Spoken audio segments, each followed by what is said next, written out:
Good morning, friends. Well, I had a update from one of you folks who I sent a book to, He Loves Me by Wayne Jacobson, and I was let know that they're on chapter 16. Yay! Keep going. Anyway, other books. We have a friend who when he wants to order something online, he calls me and I order it for him because I don't think he uses a credit card and he doesn't like to do stuff online and so on and so forth. So I order stuff for him. Well, he called me a few weeks ago, and I don't know if any of you are familiar with The Harbinger by Jonathan Cahn.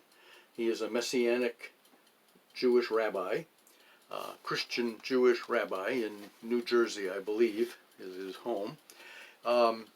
And he wrote The Harbinger several years ago now. This is the first of a series of books he has written that pull American history and current events and scripture and biblical events all together. He's an amazing writer. Very interesting stuff. And we have his whole collection of books. Thelma has been an avid reader of them, and I've read most of them. I don't know if I've read all of them, but I've read most of them. I read The Harbinger when it first came out as a typical, it's written as a story, as a novel, but it includes current events, historical events, biblical events, and scripture in an amazing way. Well, just recently, this has been released as a graphic novel. And I've never been too interested in graphic novels. There are versions of the Bible in graphic novels. In fact, we bought, I think one of our grandsons, we bought one for when they were younger. But I got looking at this and I'm thinking, you know what? It is kind of cool because you can, because of the art, you can eliminate a lot of the text because you don't have to explain what's going on, the setting, the building, whatever.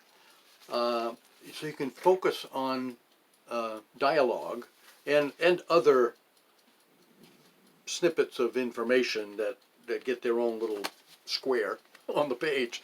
But it's like, hey, this is a cool concept. It is a cool concept when you can really focus on dialogue and eliminate a lot of the words. So that just came in today in the mail. So I've given him a call, left him a message, let him know his books are here, because another book that he ordered is from 1970. This is a brand new copy. I think it was $7, $6.99 plus tax, 5.5% sales tax for the state of Maine. The Late Great Planet Earth by Hal Lindsey.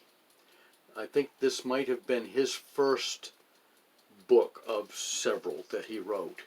Hal is still alive.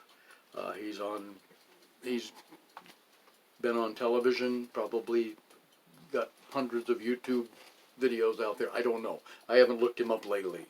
But The Late Great Planet Earth, Hal Lindsey. Another impactful book from the 1970 when it first came out.